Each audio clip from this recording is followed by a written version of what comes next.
Assalamualaikum warahmatullahi wabarakatuh. Perkenalkan, kami dari kelompok 2 yang beranggotakan Najma Dianata, Sulistiana, Usama Abdul Aziz, dan Widat Fatim Musina.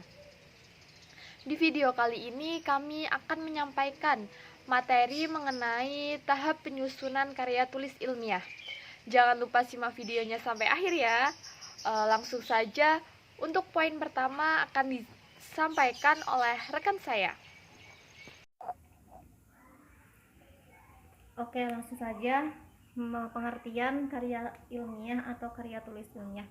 Karya ilmiah merupakan karangan yang memaparkan pendapat, hasil pengamatan, tinjauan, dan penelitian dalam bidang tertentu yang disusun menurut metode tertentu dengan sistematika penulisan bersantun bahasa dan isinya dapat dipertanggungjawabkan.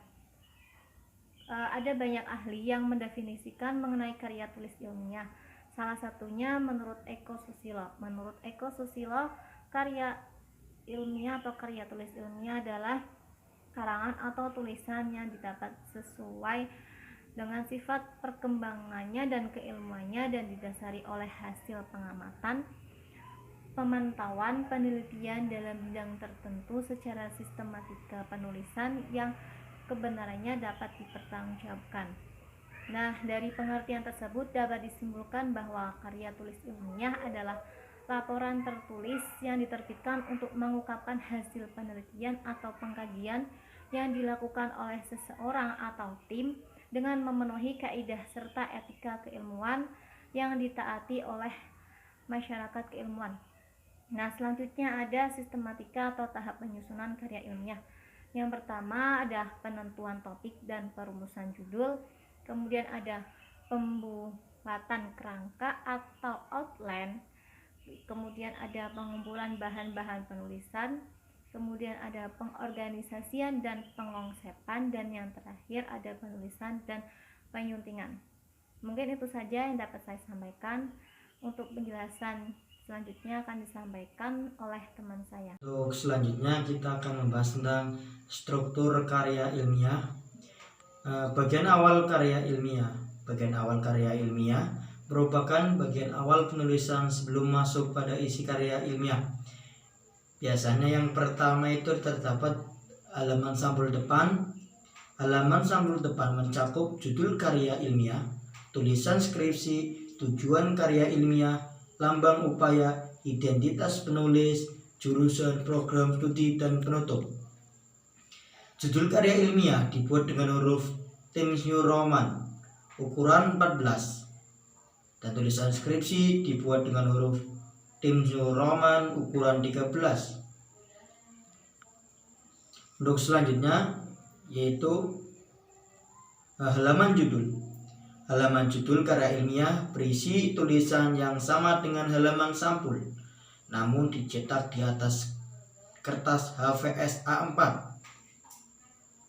Halaman pengesahan. Halaman pengesahan dibagi menjadi dua bentuk. Yang pertama yaitu halaman pengesahan sebelum maju ujian mempertahankan karya ilmiah. Halaman ini bertulisan skripsi dengan huruf kapital tebal. Di bawahnya disajikan judul karya ilmiah dengan huruf Times New Roman. Ukuran masih sama yaitu 13. Kemudian jenis atau bentuk-bentuk karya ilmiah. Jenis bentuk karya ilmiah itu meliputi satu makalah.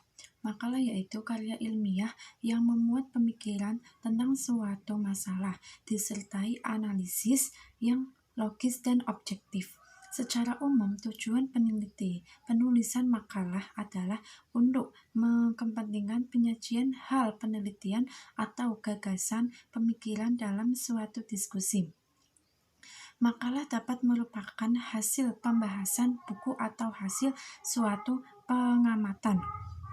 Pengertian dari makalah adalah karya ilmiah yang memuat atas pemikiran tentang suatu masalah atau topik tertentu yang ditulis secara sistematis. Untuk poin yang kedua ada tujuan dan manfaat penulisan karya tulis ilmiah. Tujuan penulisan karya tulis ilmiah ada beberapa tujuan, antara lain yang pertama untuk memenuhi suatu tugas dalam menyelesaikan studi seperti skripsi, tesis, dan disertasi. Untuk yang kedua ada melatih untuk menuangkan ide atau gagasan hasil penelitian dalam suatu karya tulis ilmiah secara metodologis serta sistematis. Yang ketiga, untuk menjadi penyalur informasi dan sumber pengetahuan antar sekolah dan masyarakat. Ada beberapa manfaat dalam penulisan karya tulis ilmiah. Adapun manfaatnya antara lain, yang pertama, penulis dapat melatih dan mengembangkan kemampuan membaca secara lebih efektif. Yang kedua, penulis dapat melatih dan mengembangkan hasil bacaan mengenai teori-teori dari berbagai sumber yang ada.